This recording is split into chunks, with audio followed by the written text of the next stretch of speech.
May proceed, sir. I'm happy I finally heard Senator Judge Erwin Tulfo is concerned about the justice or injustice to Vice President Sara. That's good news.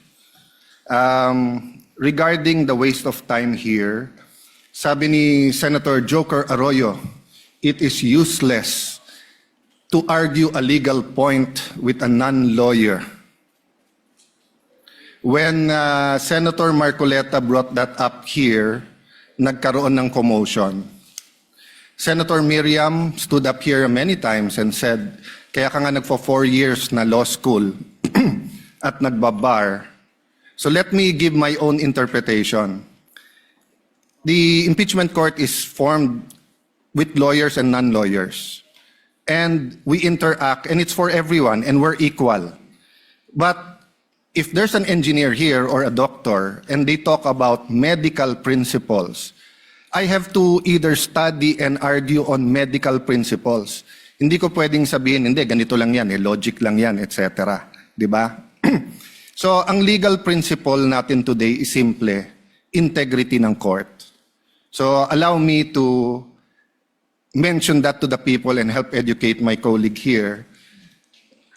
The integrity of the court and the justices or judges is always relevant.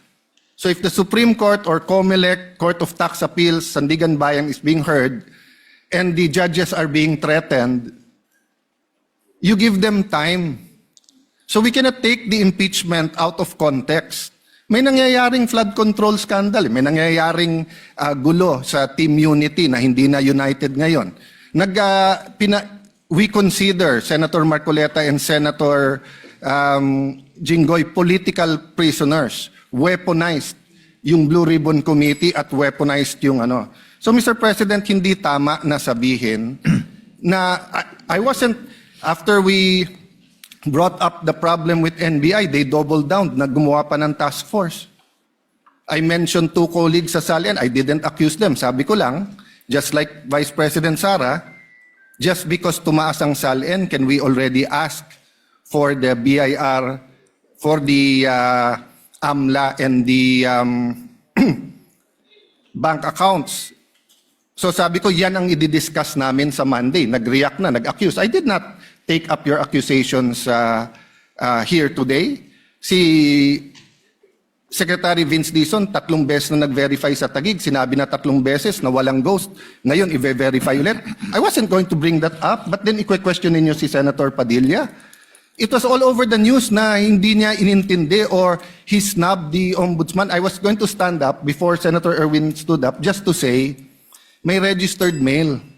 So nung una pa lang, 5 minutes si Senator Tulfo, so I'll take the 5 minutes also if you don't mind. The gentleman may proceed and kindly be mindful of the time. Yes, I will now.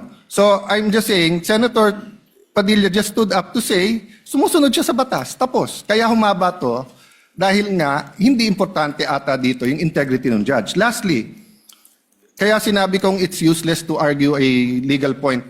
Ilang beses ko na narinig dito. It's our job to clear or prosecute the Vice President. Hindi po. It's our job to try and to decide.